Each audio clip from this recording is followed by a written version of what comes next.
Does dating feel broken? You're not wrong, but it's not because you're doing it wrong.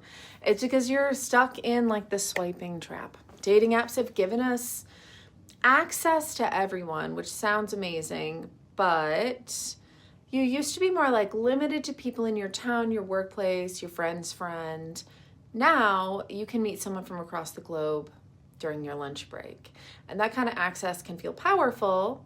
I mean, especially for people, especially for people who are in like communities where they don't have much of a dating pool, marginalized communities, small towns, those things. Tech did absolutely expand possibilities, but endless options don't necessarily make us happier. They can actually like make us feel paralyzed.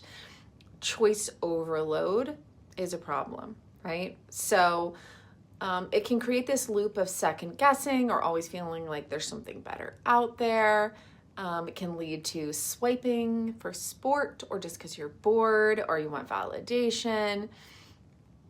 There's always someone just one swipe away, right? So you may go on a date and it's nice, but not fireworks. And instead of seeing where it might go, you're just like back to swiping for something perfect, somebody hotter, whatever it may be. And this isn't necessarily malicious. It's just how your brain copes with this idea of unlimited choices.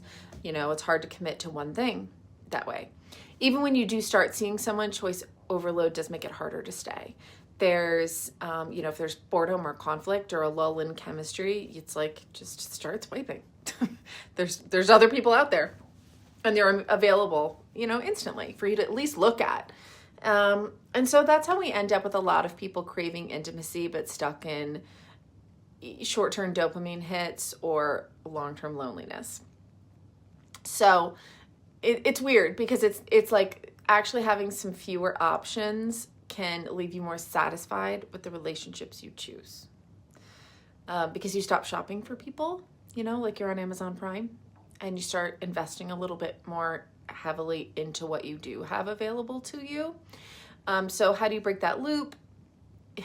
It's hard. You've got to treat dating apps more like tools and not slot machines. Swiping less, chatting longer, meeting sooner to figure out if it's a real connection. I would say looking at non-swiping apps like Match.com or OkCupid, or one of the ones that has more of an involved profile, so it's less about that just like swipe thing, which can almost feel like a game, and really getting in where you have more of an opportunity to see what someone's actually all about. Yes, there are lots of fish in the sea, but it's not a seafood buffet.